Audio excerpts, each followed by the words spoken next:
Hello, I'm Victoria White. I want to talk to you today about worship as one, varied abilities in the body of Christ. You may have varied abilities in the body that makes up your congregation in your faith community. Let's talk about what that looks like. First of all, there are online resources that go with this. This is all based on a book by Barbara J. Newman that I helped to edit and publish. There are online resources if you go to the link friendship.org/worship as one, varied abilities in the body of Christ, and you'll see some references to helpful tools that I may mention throughout this presentation.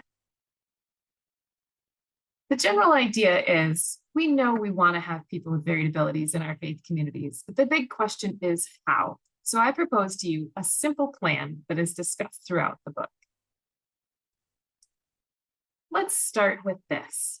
As you look at this image picture, you'll see big swaths of pink, a little bit of green. There's some heart shapes and some swirls going on. You might be wondering what in the world this is. As I go to the next picture, you'll see that there are overlapping puzzle pieces, jigsaw puzzle pieces splattered throughout the screen, and they are half pink and half green. And this may help you understand the image that you saw before you were looking at it, because now you understand, that is where one green part of a puzzle piece overlapped the pink part of another puzzle piece. And this is what we're talking about, perspective. Perspective makes a big difference in how you see things. If you're looking up closely, you may notice things very differently than if you back up and see the whole picture. I want to run you through a little true-false quiz to think about where your perspective takes you. True or false? About 10% of persons in the US have some sort of disability. What do you think? That's false. The truth is there are about 1 in 4 people in the US, or about 25%, more than that, 26% of adults who have disabilities. And there is a wide variety of disabilities throughout the US. And this is just according to the CDC, who has questioned people between the ages of 16 and somewhere in the 80s. This doesn't even count children who have disabilities or those who are older than this data shows. So the truth is that disabilities are all around us. And the truth is disability impacts all of us. So it should impact our congregations as well. Let's try another one. True or false? There is a family who tried taking their 3-year-old son with autism to worship. They were told never to bring him back because they could not handle him here. As you may have guessed, this is true. This particular family spent 4 years keeping their son at home while one parent took a turn attending worship and the other stayed home, and they would trade. And they did this for 4 years because their congregation did not know how to welcome them. True or false? You're not trained in areas of disability and therefore do not have a role in making this type of initiative successful in your congregation. Can I tell you that is very false? Any person with a role in the congregation needs to be knowledgeable about this simple plan to worship as one. Now, have I convinced you that disability matters and it impacts all of us? I hope so. Let's continue to find out what this simple plan looks like. It starts with puzzle piece perspective. This is starting to make sense now why I was talking about that at the very beginning, because we need to have a perspective of each person who comes to our congregation. Each person is handmade by God, a piece of the puzzle that belongs in our community. You could put your name on a puzzle piece right where there's room to label that. And the tag is always going to remain that you are handmade by God for a purpose. He has placed you in this community on purpose with your areas of green. I would call those your strengths, the things that you do well and enjoy doing. But he's also made you with areas, those things that you don't do very well, you might need support in, you struggle to do on your own. And the truth is, each one of us has both of those colors on our puzzle pieces. Now, there are no all people, no matter how many areas we have where we struggle or we need support. Not any one of us is an all pink person. Not any one of us is entirely defined by our limitations, our disabilities, or those things that we need support with. But the truth is, there are no all green people either. There is no one who is made absolutely perfect in every way. There is no one alive today who is absolutely perfect in every way and needs no support from any kind of community. That's just not how humans work. The truth is that puzzle pieces fit together so that where one has areas where they need support, another comes in with their strengths. We fit together to support one another.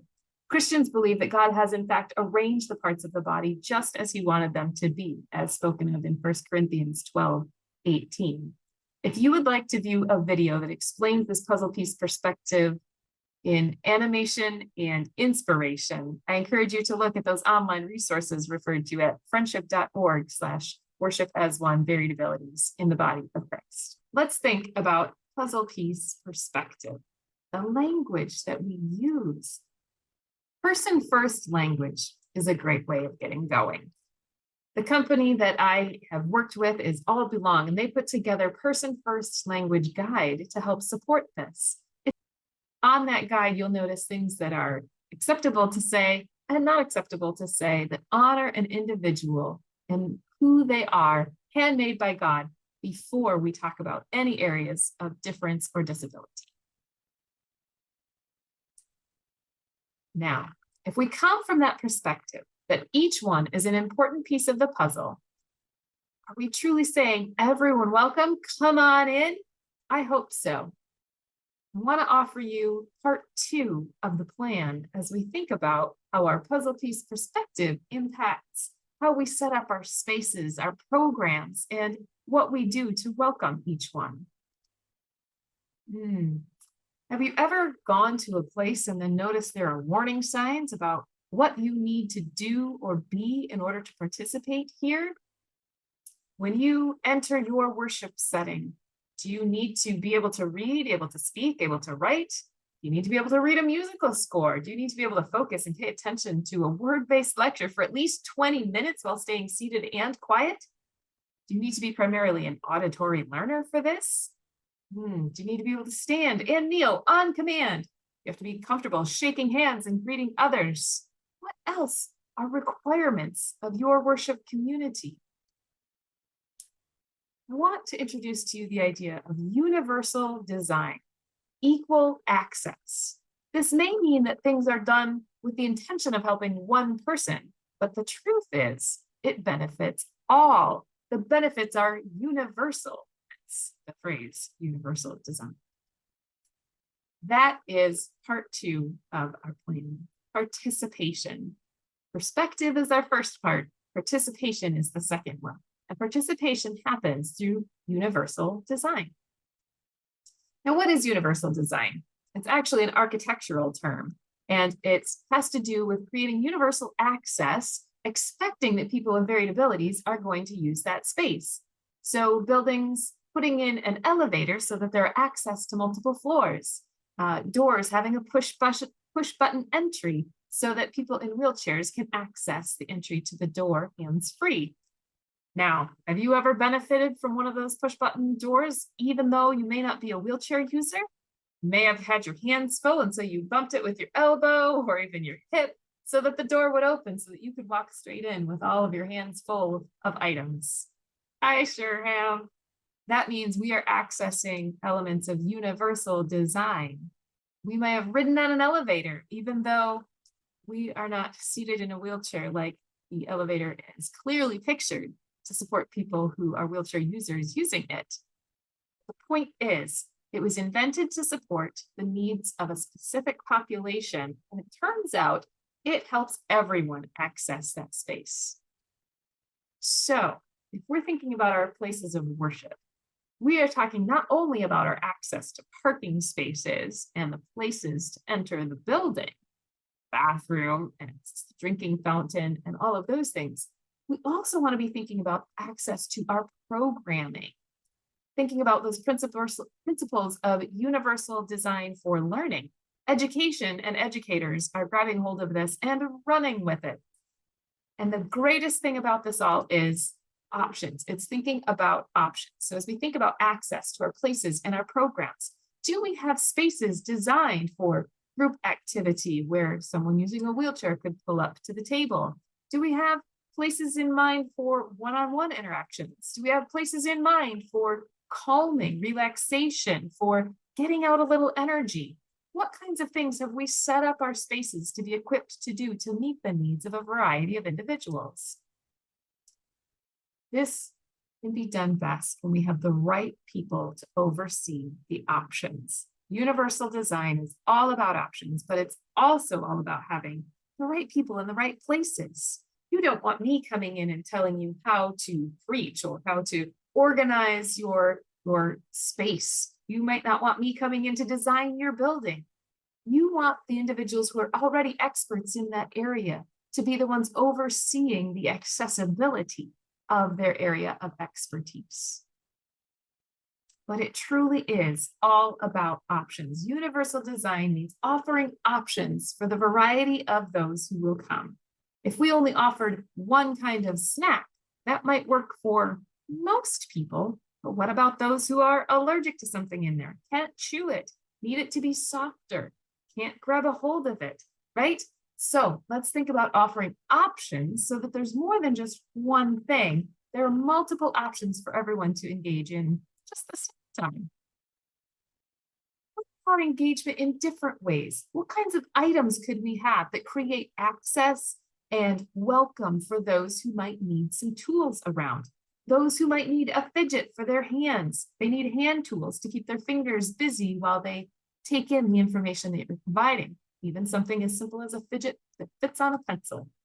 Maybe those are things for their legs, so that there's a piece of TheraBand around their chair so they can kick whilst sitting. And that again helps them to focus while sitting still instead of needing to get up and take a walk 5 times in the 20-minute segment that you'd like them to be sitting. What about some varied seating options? Supports for sitting are many. There are many out there. So think about Lap Buddies. It's simply a stuffed animal that instead of soft, light stuffing in it, it has heavy weighted beads in it so that it offers weight on the individual's lap. Wiggle cushions provide a cushion of air in between the seat and at the bottom. And so that person can move around within their chair without disturbing anyone else. It doesn't even make noise. Parking spots or very large carpet squares so that when an individual sits on it, their body doesn't take up the entire space of that carpet square so that it disappears from their visual field. Instead, they can look down and still see the boundary around themselves.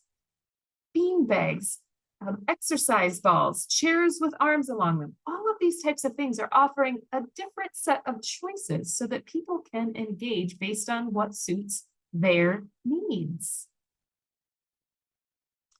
Visuals can be a great tool. Things like visual schedules and timers to make time more concrete than it is if you're simply saying, we'll be done at 10:30, and an individual who doesn't know what time it is now, maybe can't read a clock and has very little internal sense of time passing, is going to very much struggle to participate in that. But if you have a visual schedule that says what you're doing now and what you're doing next, especially with some pictures or icons to go along with it, you've created much more access to the idea of how your order of worship is going to go.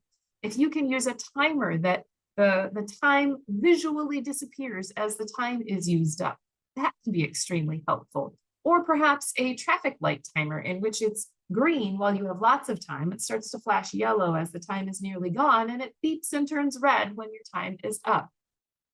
There are apps like the ChoiceWorks app and others out there that can help you to create visual schedules, set timers, and utilize these kinds of tools to help those with anxiety, those who need routine, those who simply need some visual cues to help them through the accessing of your programming and knowing what's coming. Multi-sensory options. I think about this so often in our worship settings. Much of what we do is simply words, words, words, words, words. But we have so many other senses than just listening to words. I think of the Christian tradition of doing this in remembrance of me when Jesus said to take the cup and the bread. That was something to taste, smell, to touch. There's so many sensory systems involved in this. It's easy to remember when we have that many senses involved. And we involve more senses in each of our worship practices. So they are not only easier to remember, but they're more engaging. How many ways to praise do we have in our worship times? Do we only sing words from a book? Can we wave flags or streamers? Can we use sign language to indicate what it is that we'd like to express? How many ways do we have to express our worship when we gather with our congregation? Again, think about options. Use the expert in this area. Get your worship leader or your choir director, whoever it is who thinks about these things, but help them to wonder about what kind of options you could provide so that all abilities can participate. One suggestion I have for you is these things called the vertical habits of worship. If you want to find out more about them, I suggest you read Accessible Gospel, Inclusive Worship to find out the ideas of these 8 different vertical habits. They're simply noted as vertical because they relate between a person and God instead of horizontal of relationships between people. But the idea is essentially it's a conversation. Worship is a conversation that says, bless you, love you, what can I do? Thank you, help, I'm listening, I'm sorry, and I, just expressing that ache of not knowing what's happening and lamenting the sadness of a situation. These are all things that we do in our worship services. We may build them into our liturgy. We form habits of them as our worship services have become ingrained in us. These are things that we take with us, that we practice them in our worship service, and hopefully we take them out into the rest of our lives so that when we hear a siren driving by of an ambulance or an emergency vehicle, we say, oh, help that person. When we see the beauty of a sunset, we say, thank you for the gift of this beauty. When we acknowledge that something wonderful has happened or there's someone who deserves praise, we say, bless you for this, right? These would be things that should become habits that exhibit that we are in fact part of a worshiping community. Notice, they are words. They might be complicated liturgical concepts, but they're paired with simple language and an icon, an image, a picture, so that they've become much more accessible. And so we've taken yet again something like time that was quite vague and hard to describe, and we've made it far more concrete. We can even build a schedule out of these and say our worship service will entail blessing, service, thanksgiving, and lament today, right? Wow, what tools this provides for us. If we thought about our online worship experiences and how we might maintain those, because guess what? That's also an aspect of universal design. Many people can access our online worship services that for a variety of reasons are not able to access our physical and in-person worship services at a variety of times. So the question is, how do we maintain online worship services and yet maintain community? How can we maintain connection between people who might simply be watching online? A few things that we could do are allow for prayer requests to be submitted through that online platform. So they're not just watching, they're also engaging and requesting something that solicits a response. The congregation can be praying for this individual. The children can be praying for this individual and respond back to them. We prayed for you today, right? We are thinking about you today. How are you doing now? Give us an update. Create communication channels through these opportunities you have. Don't let online simply be a way for people to watch your worship, but to engage with your community. So think about some of these things. What do you have that's already in place in your community that you could identify as an element of universal design? What's one thing that you could do now? The third and final part of this simple plan is personalization or responsive design. I simply call it responsive design because When you personalize things, you are responding to the needs of a particular individual. So if universal design is putting things in place that essentially help everyone, responsive design are things that really do help one person or a small group of people because you're responding to their specific needs. And no matter how many elements of universal design you have in place, I'd be willing to guess that you will always have individuals who do need some personalization. Let me show you what I mean. Individuals, we come in all kinds of shapes, sizes, ages, and stages, right? And each one of us has that unique set of areas we might need support, as well as areas of gifting. So here's a process to find out what those areas of support might be for a specific individual. Direct the process. Remember how I said having the right people in charge of those options is a great way to go? It would be a great plan for your worship community to have someone who is in charge of this responsive design portion of your worshiping community. That might be a disability advocate or title like that, an inclusion expert. The name will make sense in your context, and I'd love to talk with you about it if you have questions. But the point is, you need to direct this process of getting to know individuals, what their support needs are going to be, and how you form a plan for them. Right? So that's step 2. Define the participants. Who is it that needs some personalization? Do you have an intake process for that? Design the plan. Find out the things that this individual needs support in, and then design the plan for those supports. Next, you're going to want to draw together the resources. What is it that you have at your disposal? Is it people? Is it programming? Is it equipment? What are the resources that you need to draw together for this plan? Then distribute the plan to everyone who's going to need it. You need permission from the individual and or their family in order to distribute a plan about a person. So make sure that you have permission as a part of your intake process to say, we're gathering this information and we're going to share it with these individuals or the people in these roles in order to better support you. And you need to have them sign off that it's okay to share this information about them. Now, when you have the plan ready, put together, and then enacted, you're going to want to debrief with everyone involved. How is it going, right? What do we need to adjust? How long is this plan going to last? Do we need to revise it in 6 months or a year or sooner, right? Debrief with everyone. Now, I already talked about having an intake process, how you learn about the support needs of an individual. As an example, use a congregational intake form, that form that you use to gain their name, their birthday, their street address, their phone number, their email address, etc.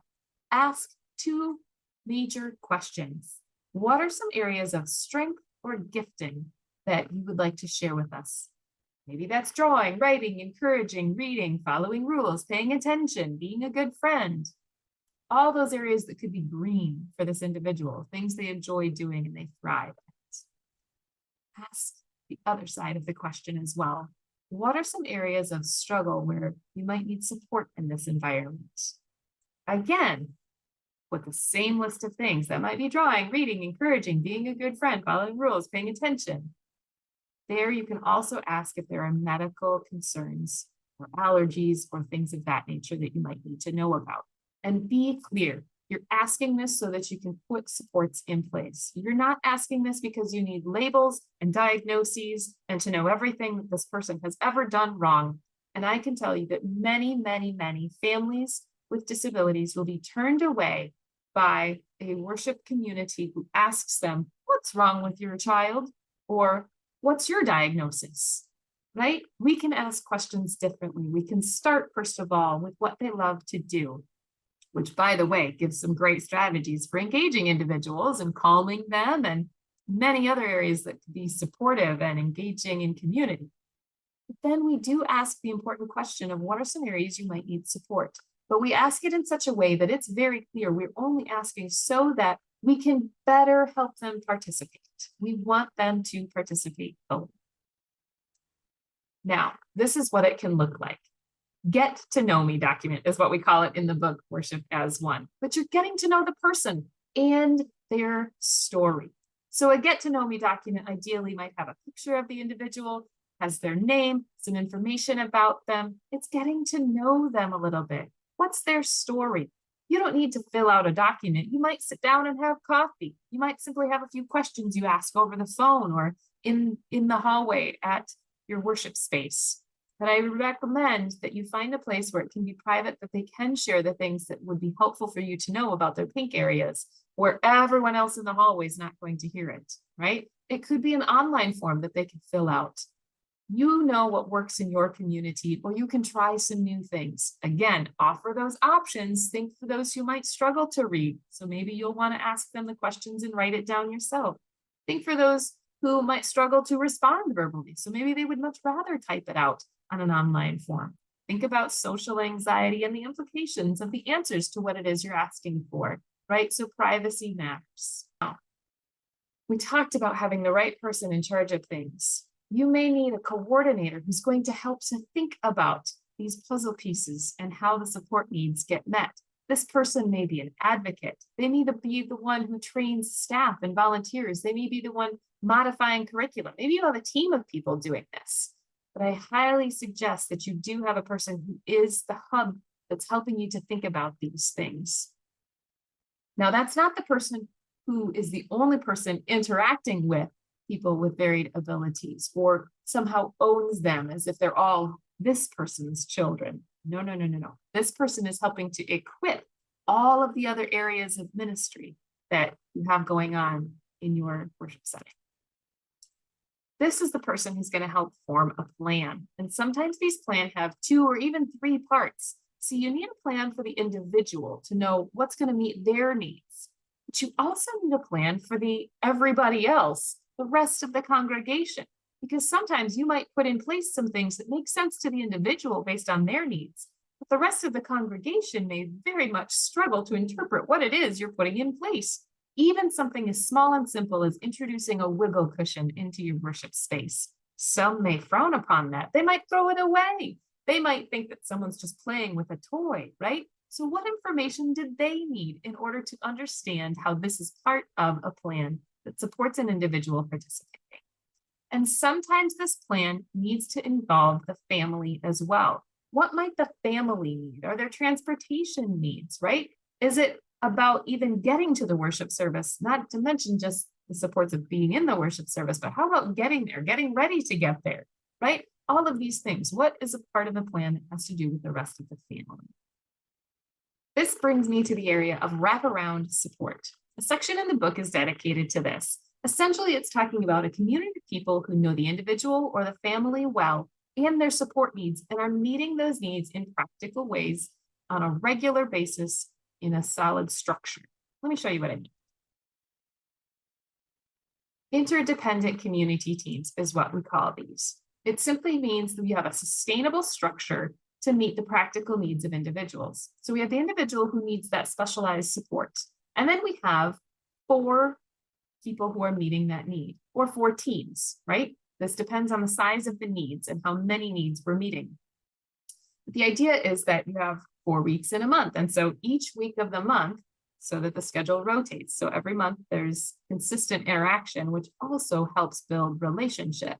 But you're meeting a very practical need 1 week out of a month. That's not that much to ask of an individual. And a specific ask with clear boundaries around it is much easier to say yes to for a group.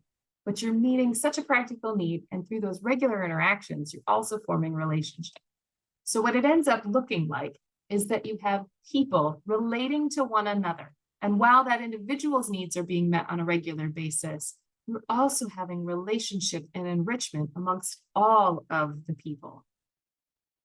Who might need a personalized plan? Who might be the coordinator to help think about such things? Who might be the people who need information for these personalized plans? And how might you put these plans together and implement them in your worship setting? I can tell you from experience, from having had community teams, that they are a deeply enriching part of life. Not only did they meet so many of my practical needs, they also allowed me to contribute to the lives of others.